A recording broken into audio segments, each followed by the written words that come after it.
ladies and gentlemen, and welcome once again to another episode of the CD Racoola Show. Today on the show, I want to have an honest and frank conversation about those mangy little mutts known only as werewolves.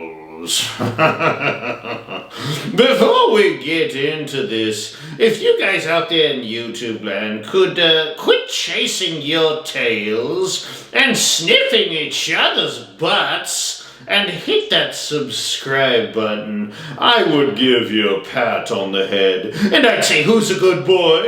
You's a good boy, that's who.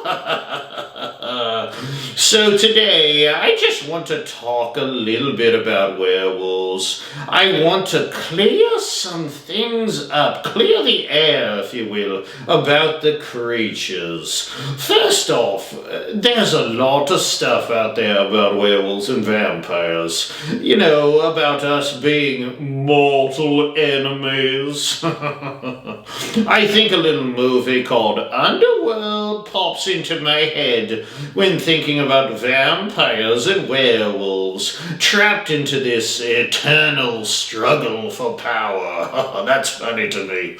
Even the werewolves and vampire dynamic in the worst movie of all time, which is Twilight, yeah, you guessed it, has the two pitted against each other. Even Twilight.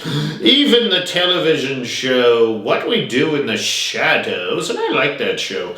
It shows werewolves and vampires being on, not so friendly terms.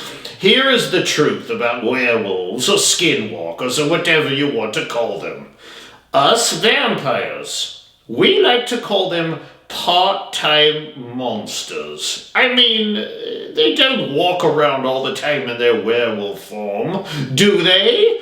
They turn back into a regular old human when the moon isn't full. Yes, us vampires, we have to sleep during the daylight hours, of course we do.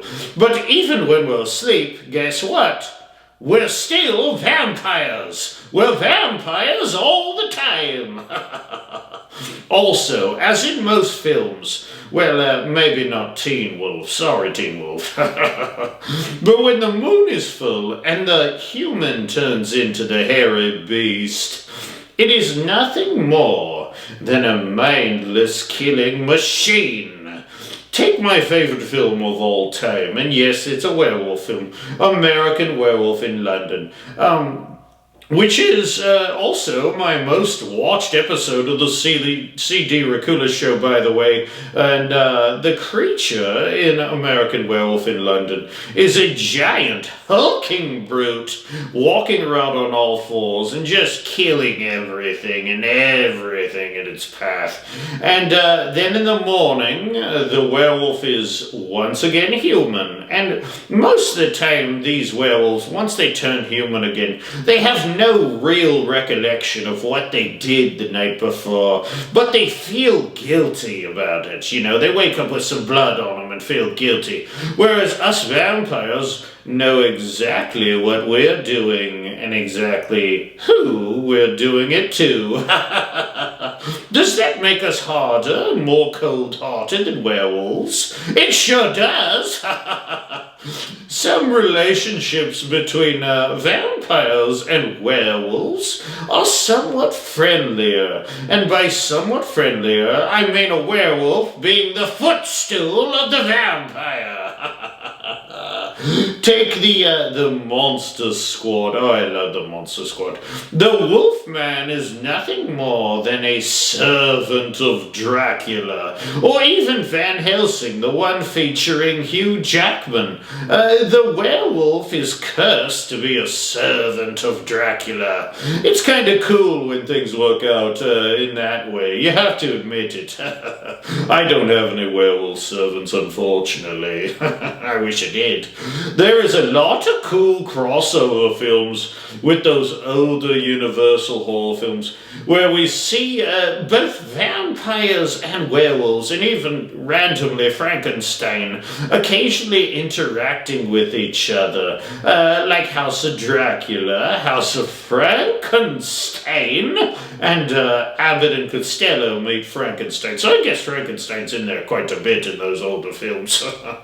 Those films are lots of fun anyway, because we get a good mix of monsters, a monster mash, if you will. We did the mash. You know, we're apt to have ourselves a good old time with a monster mix like that. One of the cool things about werewolves that I do think gives them a leg up, so to speak, on us vampires, is the werewolf transition from human to beast is so awesome. That's a great part. Even I have to admit that. There's some crazy awesome scenes in Hollywood. The transformation in American Werewolf in London, I know I talk about that film all the time, but it's so good.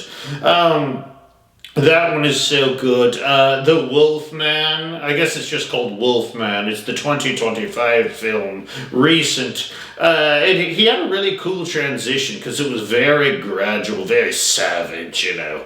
The 2010 The Wolfman, featuring Benicio del Toro, also had some good scenes where he was wolfing out, so to speak. All in all, I think people have some serious misconceptions about the relationship between vampires and werewolves, and I hope that I was able to clear some of those up today. I know I didn't get them all, but whatever. I also hope that we get some good monster mashup films coming up. Heck, I wouldn't even mind a remake of the Monster Squad. I mean, you know I love the Monster Squad. I think that would be absolute fire. Hot fire, in fact. Isn't all fire hot? I don't know. In closing here, I would like to thank you for joining me here on the CT Racoola Show. And if you could rip that subscribe button to shredsies, I would give you some extra kibble for your trouble, some extra dog food. Please join us next episode as we take a look at the 1990 film Tremors. So fun. Kevin Bacon in the house. So, till next time, my little bloodbags out there in YouTube land. The next time there is a full moon, and you hear an eerie howl in the distance, just load up your gun with silver bullets and get out there and bag yourself a werewolf. Werewolves are so easy to kill, kind of a joke. Ta-ta, my dears. Ta-ta.